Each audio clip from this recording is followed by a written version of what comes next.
ಉತ್ತರ ಪ್ರದೇಶವನ್ನ ಬದಲಿಸಿದ್ರ ಯೋಗಿ. ಭಾರತದ ಶ್ರೀಮಂತ ರಾಜ್ಯ ಯುಪಿಗೆ ಸ್ಥಾನ. ಬೀಮಾರು ರಾಜ್ಯ ಬದಲಾಗಿದ್ದು ಹೇಗೆ? ನಮಸ್ತೆ, ಕರ್ನಾಟಕ ಟಿವಿಗೆ ಸ್ವಾಗತ. ನಾನು ಕಾವ್ಯ ಹೆಗಡೆ. 10 ವರ್ಷಗಳ ಹಿಂದೆ ಉತ್ತರ ಪ್ರದೇಶ್ ಹೀಗಿರ್ಲಿಲ್ಲ. ಬಡತನ ಬೇಗೆಯಲ್ಲಿ ಬೇಯ್ತಾ ಇತ್ತು. ಈಗ ಉತ್ತರ ಪ್ರದೇಶ್ ಏನಾಗಿದೆ ಗೊತ್ತಾ? ಉತ್ತರ ಪ್ರದೇಶ್ ಈಗ ಶ್ರೀಮಂತ ರಾಜ್ಯಗಳಲ್ಲಿ 2ನೇ ಸ್ಥಾನವನ್ನ ಹೊಂದಿದೆ. ಹಾಗಾದ್ರೆ ಯಾಕೆ ಇಷ್ಟು ಶ್ರೀಮಂತವಾಗಿ ಬೆಳೀತು? ಯೋಗಿ ಆದಿತ್ಯನಾಥ್ ಅವರು ಮಂತ್ರಿ ಆದ ನಂತರ ಏನೆಲ್ಲ ಕೆಲಸಗಳನ್ನ ಮಾಡಿದ್ರು? ಇದರ ಬಗ್ಗೆ ಮಾಹಿತಿ ಇಲ್ಲಿದೆ ನೋಡಿ. ಇತ್ತೀಚೆಗೆ ಷೇರು ಮಾರುಕಟ್ಟೆ ಮತ್ತು ಆರ್ಥಿಕತೆಯನ್ನ ಅನಾಲಿಸಿಸ್ ಮಾಡುವ ಸಂಸ್ಥೆಯೊಂದು ಈ ವರದಿಯನ್ನ ನೀಡಿದೆ.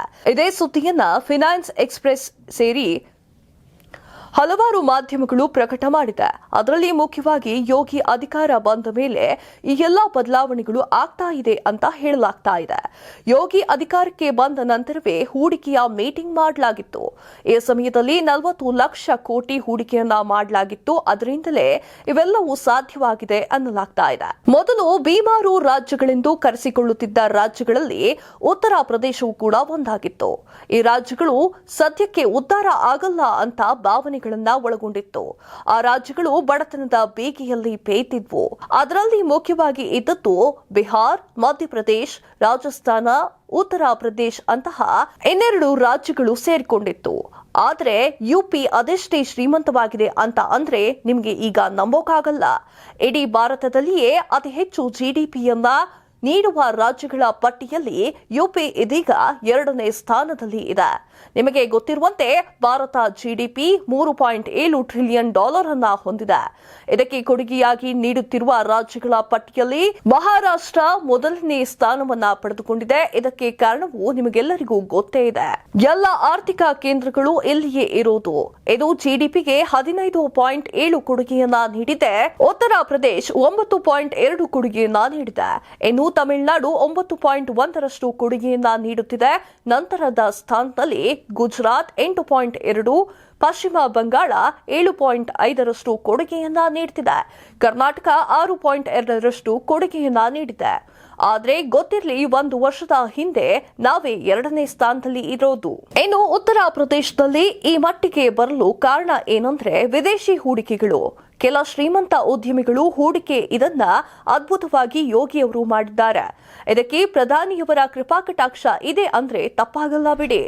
ಇತ್ತೀಚೆಗಷ್ಟೇ ಹೂಡಿಕೆಯ ಸಭೆ ಮಾಡಿದ್ದು 5 ಲಕ್ಷ ಕೋಟಿ ಹರಿದು ಬರುವ ಸಾಧ್ಯತೆ ಇದೆ ಎಂದು ಹೇಳಲಾಗ್ತಾ ಇದೆ.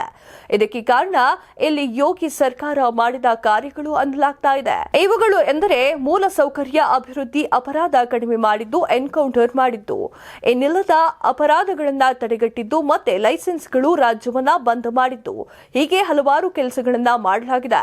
ಇನ್ನು ಉತ್ತರ ಪ್ರದೇಶದ ವಿಸ್ತೀರ್ಣ 4ನೇ ಸ್ಥಾನವನ್ನ ಪಡೆದುಕೊಂಡರೆ ಜನಸಂಖ್ಯೆ ಮೊದಲ ಸ್ಥಾನದಲ್ಲಿ ಇದೆ. 5 ಸ್ಥಳೀಯ ವಿಮಾನ ನಿಲ್ದಾಣಗಳು ಹಾಗೂ 3 ಅಂತಾರಾಷ್ಟ್ರೀಯ ವಿಮಾನ ನಿಲ್ದಾಣಗಳು ಇವೆ. ಅತ್ಯುತ್ತಮ ರಸ್ತೆ ವ್ಯವಸ್ಥೆ ಇದೆ. ಅದರಲ್ಲಿ Yamuna expressway, Bundel expressway ಇವೆರಡು ಬೆಸ್ಟ್ ಎಕ್ಸಾಂಪಲ್. 4 ಲಕ್ಷ ಕಿಲೋಮೀಟರ್ ರಸ್ತೆ ಇದೆ. ಅದಷ್ಟೇ ಅಲ್ಲದೆ 2023ರಲ್ಲಿ 40 ಲಕ್ಷ ಕೋಟಿ ಹೂಡಿಕೆ ಮಾಡುವ ಸಾಧ್ಯತೆ ಇರೋದ್ರಿಂದ 50% ಹೂಡಿಕೆ ಆದರೂ 1 ಕೋಟಿ ಉದ್ಯೋಗ ಸೃಷ್ಟಿಯಾಗಲು ಸಾಧ್ಯತೆ ಇದೆ ಎಂದು ಹೇಳುತ್ತಾರೆ. ಅದಷ್ಟೇ ಅಲ್ಲದೆ ಯೋಗಿ 1 ಟ್ರಿಲಿಯನ್ ಜಿಡಿಪಿಯನ್ನ ಸಾಧಿಸುವ ಗುರಿಯನ್ನ ಹೊಂದಿದ್ದಾರೆ. ಉತ್ಪಾದನಾ ವಲಯವು ಕೂಡ ಅದ್ಭುತವಾದ 2 ಲಕ್ಷ ಕೋಟಿ ಎಕ್ಸ್ಪೋರ್ಟ್ ಮಾಡ್ತಾ ಇದೆ. ಬ್ಯಾಂಕ್ಗಳು ಅದ್ಭುತವಾಗಿ ಕಾರ್ಯವನ್ನ ನಿರ್ವಹಿಸುತ್ತಿದೆ. 96 ಕೈಗಾರಿಕೆಗಳು ಕೆಲಸವನ್ನ ಮಾಡುತ್ತಿದ್ದು ಸುಲಭವಾಗಿ ವ್ಯಾಪಾರಕ್ಕೆ 2ನೇ ಸ್ಥಾನವನ್ನ ಪಡೆದುಕೊಂಡಿದೆ. ಇನ್ನೊಂದು ವಿಚಾರವೇನೆಂದ್ರೆ ವಿತ್ತೀಯ ಕೊರತೆ ಇಲ್ಲದ ರಾಜ್ಯವೆನಿಸಿಕೊಂಡಿದೆ.